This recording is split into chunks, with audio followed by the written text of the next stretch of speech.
کہ یہاں کی حاضری یقیناً کسی سعادت سے کم نہیں ہے، اور یہ خوش نصیبی اور خوش بختی کی علامت ہے کہ ہم حضرت داتا گنج بخش رحمۃ اللہ علیہ کی دہلیز پر حاضر ہیں۔ اللہ تبارک و تعالی ان کے طفیل ہمارے بند سینوں کو کھول دے، یقین کی دولت عطا فرما دے، ہماری نیتوں اور ہمارے ارادوں کو اللہ وضو نصیب کر دے، اور اللہ تعالیٰ پاکیزہ فکر اور پاکیزہ طبیعت ہم سب کو عطا فرمائے۔ اللہ تعالیٰ نے قرآن مجید کے اندر اپنے بندوں کی یہ شان بیان کی ہے کہ وَعِبَادُ الرَّحْمَٰنِ الَّذِينَ يَمْشُونَ عَلَى الْأَرْضِ هَوْنًا، فرمایا رحمان کے بندے زمین پر آہستگی سے چلتے ہیں،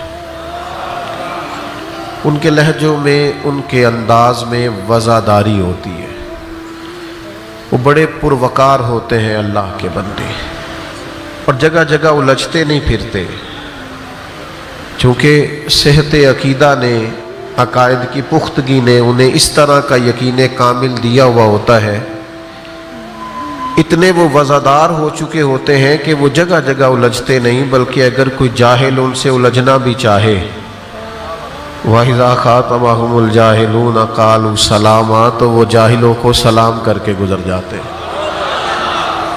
یاد رکھیے گا کہ اللہ کے بندوں کا یہ طریقہ ہوتا ہے کہ ان میں بڑی وزاداری ہوتی ہے، بڑا ٹھہراؤ ہوتا ہے، بڑا حسن ہوتا ہے، کمال کی معرفت ہوتی ہے، ان کی اپنا ایک طرز حیات ہوتا ہے، کوئی انہیں اچھا کہے تب بھی، اور کوئی تنقید کی نظر سے دیکھے تب بھی، وہ وزادار ہی اتنے ہوتے ہیں کہ کہیں رکتے نہیں، کہیں ٹھہراؤ نہیں آتا، بلکہ داتا صاحب رحمۃ اللہ علیہ خود فرماتے ہیں کہ جو ان میں ملامتی گروہ ہے نا، وہ تو چاہتا ہے لوگ ہماری تعریف نہ کریں، ان کا تو دل کرتا ہے کہ ہم تھوڑا سا لوگوں سے بچ کے چلے، ہماری اپنی وزاداری قائم رہے، وہ تو چاہتے ہیں کہ اٹھ بلیا چل اوتھے وسیے، جتھے وس دے سارے یرنے، نہ کوئی ساڈی ذات پچھانے نہ کوئی سانو منے، ان کے وجود سے، لب و لہجے سے، اٹھنے سے کوئی چھچھورا پن ظاہر نہیں ہوتا، نہایت پروقار، نہایت وزادار، نہایت شاندار طرز زندگی،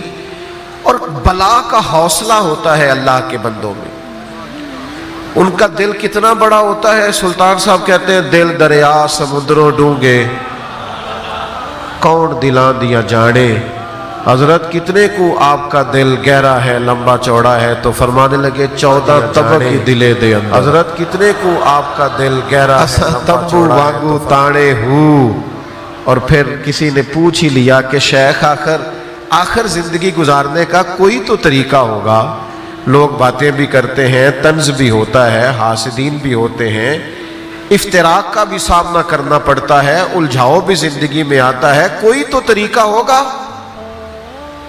تو حضرت سلطان صاحب فرمانے لگے طریقہ ہم نے سوچ لیا ہے نا، کیتی جان حوالے رب دے، کیتی جان حوالے رب دے، اساں ایسا عشق کمایا ہے، مرن تو پہلو مر گیا باہو تا مطلب نو پایا ہے۔ ہم توجہ ہی نہیں کرتے۔ داتا صاحب لکھتے ہیں نا کہ حضرت ذوالنون مصری رحمت اللہ علیہ دریا میں کشتی کے بیچ سفر کر رہے تھے، یہ وزاداری دیکھنا، یہ حوصلہ دیکھنا، یہ ذرا ٹھہراؤ دیکھنا طبیعت کا، تو قریب سے ایک نوجوانوں کا گروہ کشتی میں گزرا تو انہوں نے طنز کیا، تنقید کی، پھبتیاں کسی، اڑاتے ہیں نا لوگ مذاق، دیتے ہیں نا تانے، پر جے کر یار دے نام دا ملے مینا، انہوں چولی پا لئیے پنجے سٹیے نا۔ وہ میں اپنے شہر سے ایک دفعہ گجرانوالہ میں میلاد شریف کی محفل سے ہو کے گاڑی کی طرف جا رہا تھا، تو دو ایک نوجوانوں نے پیچھے سے آواز کیسی کہنے لگے وہ میلادیو، تو میں نے پلٹ کے اس کی طرف دیکھا، میں کہا ذرا ایک باری پھر آکھی، تو کہنے لگا نہیں وہ میرا مطلب تھا۔ میں نے کہا یار تو ڈرنا، مجھے مزہ آیا تیری بات کا، ایک دفعہ دوبارہ کہنا ذرا، وہ جے کر یار دے نام انہوں چولی پا لئیے پنجے سٹیے نا، جے کر یار دے نام دی ملے سولی، پھر چوٹا چوٹ لئیے پیشا ہٹیے نا، ذرا ذرا سی بات پہ گلے کرنا، ذرا ذرا سی بات پہ شکوے کرنا، ذرا ذرا سی بات پہ الجھ جانا، یہ درویشوں کا طریقہ ہی نہیں۔ فقر کی چادر اتنی وسیع ہوتی ہے کہ بڑی چیزیں اس کے نیچے چھپ جایا کرتی. حضرت ذوالنون مصری رحمت اللہ علیہ کے قریب سے گزرے نوجوان، پھبتیاں کسی، مذاق اڑایا. تو عقیدت مندوں کو تکلیف تو ہوتی ہے نا، ان کے دلوں پہ چوٹ تو لگتی ہے نا. تو سب اکٹھے ہو کے عرض گزار ہوئے، حضور کبھی اس طرح ہم نے التجا نہیں کی، پر آج تو حد ہو گئی. یہ تمسخر ہمارے شیخ کا، مہربانی فرمائیں آج کریں دعا یہ اسی دریا میں غرق ہو جائیں. تو شیخ نے یوں ہاتھ اٹھائے، کہا کر دوں دعا؟ حضور کر دے. فرمایا میں کر دوں دعا؟ حضور کر دے.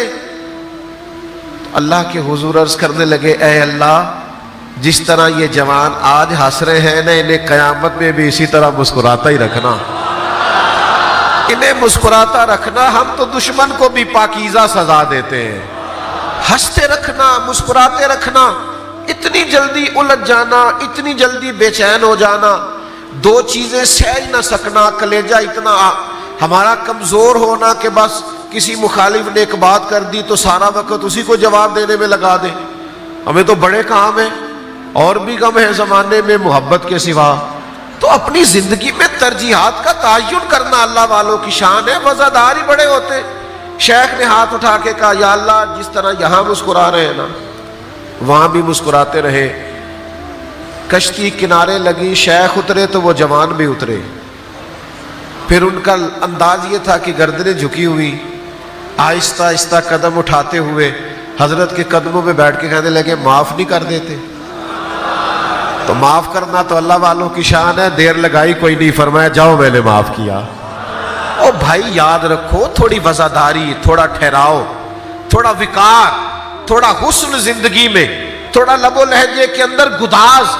اور کوئی، میرا مطلب ہے اس طرح کا ماحول نہ بنائیں کہ جس سے چھلکے کہ یار یہ صوفیاء کے مان، اور اس کے اندر جلد باز ہیں، مضطرب ہیں، کسی ڈپریشن کا شکار ہے، انزائٹی پیشنٹ ہے، الجھے ہوئے ہیں، ڈری ڈری باتیں کرتے ہیں. جہاں بیٹھتے ہیں، میرے پاس ایک صاحب آئے تو وہ کہنے لگے پاکستان کے آج کل حالات کیسے ہیں؟ میں نے کہا بالکل ٹھیک ہے. تو وہ چپ کر گئے، جس طرح آپ نہیں سارے کر گئے. تو وہ چپ کر گئے. میں نے ان سے کہا اللہ کے بندے، حالات اوپر نیچے ہوتے ہی رہتے ہیں. کامیاب قائدین وہ ہوتے ہیں جو قوم کو مایوس نہیں ہونے دیتے. ان کی وزاداری ایسی ہوتی ہے، انقلاب ایسا ہوتا ہے، لب و لہجہ ایسا ہوتا ہے، انداز. اللہ کے پیارے حبیب علیہ السلام ایک دور کا سفر کر کے واپس تشریف لائے. آثار سفر تھے وجود اطہر پر. سیدہ طیبہ طاہرہ حضرت سیدہ پاک رضی اللہ تعالی عنہ نے اپنے والد گرامی کے وجود نور پر بظاہر تھکاوٹ کے آثار دیکھے تو رو پڑی. عرض کی آپ دین کے لیے کتنی تکلیف اٹھاتے ہیں. ایک سوچ محبت وہ تھی جو سیدہ پاک نے پیش کی، اور جواب میں میرے کریم نے پتہ کیا فرمایا؟ حضور نے فرمایا فاطمہ اللہ نے بڑے مقاصد کے لیے مبعوث فرمایا. فرمایا نہ کوئی گھر چھوٹا بچے گا، نہ بڑا بچے گا، نہ کوئی جھونپڑی بچے گی جہاں اللہ دین کے پیغام کو پہنچا نہیں دے گا. ہم نے بڑے بڑے کام کرنے ہیں، یہ تھکاوٹیں، یہ تھوڑے بہت مسائل، یہ آنے جانے کی چیزیں یہ ہوتی رہتی، لیکن اللہ والوں کی وزاداری، ان کے مزاج کا حسن، ان کا کمال ہر وقت قائم رہتا ہے. اس کی ایک وجہ ہوتی ہے، اس کی ایک بنیادی وجہ ہوتی ہے. اس کی بنیادی وجہ یہ ہوتی ہے کہ ان کی جیب میں نا بہت سارے آفیسرز کے کارڈ نہیں ہوتے کہ ضرورت پڑی تو فلانے کو فون کر لوں گا. یہ ان کا مزاج نہیں ہوتا. ان کے پاس جو سب سے بڑی طاقت ہوتی ہے وہ مصلح اور دعا کی طاقت ہوتی ہے. وہ ان کو پتہ ہوتا ہے کہ ابھی 2 سجدے کروں گا اور مالک کے حضور حاضر ہو جاؤں گا. یہ جو خاص وزاداری ہوتی ہے نا، اللہ کرے آپ موبائل کام دیکھیں اور میری بات پہ زیادہ توجہ کریں. یہ جو وزاداری ہوتی ہے نا، ان کو پتہ ہوتا ہے کہ ہمارے پیچھے، ہماری پشت پہ رب رسول کی مدد کھڑی ہے.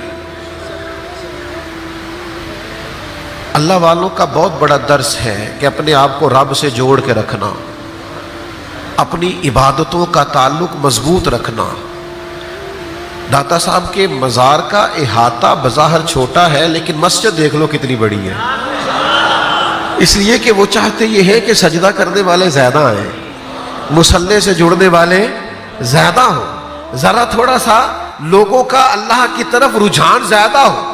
یہ اصل میں ان لوگوں کا مطمع نظر ہے. کیونکہ وہ چاہتے ہیں کہ ہماری پشت پہ رب رسول ہو. داتا صاحب نے ہی لکھا ہے. ابو مسلم نام کا ایک حکمران تھا. اس کے دور حکومت میں ایک درویش کو ناجائز سزا سنا دی گئی اور وہ درویش جیل میں تکلیف میں تھے. او میرے سنگیو، یہ انداز بھی ذرا دیکھنا. سیدی فیض عالم فرماتے ہیں اس ابو مسلم بادشاہ کو رات کو آنے والے محبوب کی زیارت ہوئی اور حضور نے فرمایا بے گناہ کو قید کر دیا ہے. بادشاہ نے نہ جوتے پہنے نہ سر پر کپڑا رکھا، دوڑا گیا، جا کے درویش کا دروازہ کھولا. کسی سپاہی سے نہیں کہا، خود دروازہ کھولا، معذرت بھی کی. اور وہ درویش جب خرامہ خرامہ آہستہ آہستہ دروازے سے باہر جانے لگے تو تھا تو بادشاہ نہ. کچھ لوگوں کا مزاج تو ہوتا ہے نا کہ بہت بڑا حکم ہوا تو بتائیے گا، تو ہوتی ہے کچھ پھر باتیں وہ تقیہ کلام بھی بن جاتی. تو شیخ ابھی دروازے پر پہنچے تھے کہ پیچھے سے بولا، کہنے لگا حضور مہربانی فرمائیے گا، کبھی کوئی حکم ہو میرے لائق تو مجھے ضرور یاد کیجیے گا. تو شیخ وہی ٹھہر گئے. وہی وزاداری، وہی حسن، وہی کمال، لفظ انداز نرم اور دلائل گرم، وہی انداز تکلم. تھوڑا ٹھہر گئے، پھر پلٹ کے دیکھا، فرمانے لگے ابھی بھی تجھے حکم بتاؤں، ابھی بھی تجھے حکم بتاؤں. فرمایا میں تو جہاں جیل کی کالی کوٹھڑی میں تھا، وہ جو رات کو سوتے میں تجھے خواب میں ملے ہیں اور جن کا حکم پا کے پھر نہ تو جوتے پہن سکا اور نہ تو سر پہ کپڑا لے سکا، پھر سے ثبوت نہ منگو میتھوں، سے ثبوت نہ منگو میتھوں، سے ثبوت نہ منگو میتھوں. پلا نظر کرم اے میں جانا یا دلبر جانے، اے میں جانا یا دلبر جانے، غیر نہ جانے کوئی. میں مسکین پرانا خادم، کسے در ملی نہ ٹوئی. اے تے واصف یار نے نظر جو کی تھی، واصف ہی ہوئی. او بھائی ان کی پشت پر وہ وزادار ہوتے، طاقت ہی بہت بڑی ہوتی ہے ان کی پشت پر. کوئی الجھاؤ نہیں، کسی قسم کی کوئی پریشانی نہیں، کہیں وہ جھجکتے سہمتے نظر نہیں آتے. اللہ والوں کے ماننے والوں، کسی کی 1.5 منٹ کی بات سن کے اتنی جلدی پریشان نہ ہوا کرو. تمہاری تاریخ تو ہزاروں سال پرانی ہے، تمہاری تو اسناد ہی بڑی مضبوط ہے. تم کہاں اتنی جلدی الجھ جاتے ہو؟ تمہاری تو وزاداری کمال کی. جن لوگوں پہ لوگوں کو غصہ آتا ہے نا، آپ یقین کریں ہمیں ان پر ترس آتا ہے کہ یار دیکھو بیچارہ اپنی بھی آخرت خراب کر رہا ہے، کس طرح کی بولی بول رہا ہے اور کس زمرے میں اپنے آپ کو کھڑا کر. اور ایک اور بات بھی، عقائد کے ہمیشہ مضبوط رہنا، نجات عقیدہ اہل سنت میں ہے. لیکن یہ کہ اگر علم مضبوط نہ ہو، آپ کے پاس دلائل پورے نہ ہو، تو پھر خود بحث کرنے کی بجائے کسی عالم سے ملاقات کرائیں، پھر اس سے ملاقات کرائیں. اور جب آپ مضبوط ہو جائیں نظریاتی طور پر، پھر آپ کا یہ مزاج ہونا چاہیے کہ ہر جاہل سے الجھنا بھی نہیں. ہر شخص اس قابل نہیں ہوتا کہ اسے بحث کی جائے، اور کچھ بھی نہیں ہوتا. مطلب پراپوگنڈے کا جواب پراپوگنڈے سے نہیں دیا جاتا، پراپوگنڈے کا جواب عمل سے دیا جاتا ہے. اگر کوئی کرتا ہے پراپوگنڈا تو کرتا رہے، کرے جس نے کرنا ہے، لیکن عمل ہوتا ہے. اللہ کے بندوں نے زندگی میں کبھی الجھاؤ پیدا نہیں کیا. وہ حضور علیہ السلام کی بارگاہ میں آ کے ایک صحابی نے عرض کیا تھا نا کہ یا رسول اللہ صلی اللہ علیہ وسلم، وہ کفار آپ کا سیدھا نام لا ثم معاذ اللہ نقل کفر نہ باشد، وہ نام بگاڑ کے آپ کو برا بھلا کہتے ہیں. تو وہ بڑے پریشان ہو کے آئے تو محبوب مسکرا دیے. فرمایا وہ پتہ نہیں کس کو برا بھلا کہہ رہے ہیں، مجھے تو اللہ نے محمد بنا کے بھیجا ہے. وہ پتہ نہیں کس کی باتیں کر رہے ہیں. او بھائی اتنی جلدی الجھ جانا، ہر ایک سے گفتگو کرنا. کچھ لوگوں سے بحث کر رہے ہوتے ہیں تو کہنے کو دل کرتا یار تیرا سٹیٹس نہیں اس سے بات کرنا، تیرا معیار نہیں، تو اپنا قد کاٹ دیکھ، تو اپنا مقام دیکھ. ایک درویش تھے حضرت فخر جہاں دہلوی، دلی کی جامع مسجد میں جمعے کا خطبہ دے کے سیڑھیاں اتر رہے تھے. شہر پورا عقیدت مند تھا. شیخ سیڑھیاں اتر رہے تھے تو بادشاہ نے سوچا اگر اسی طرح لوگ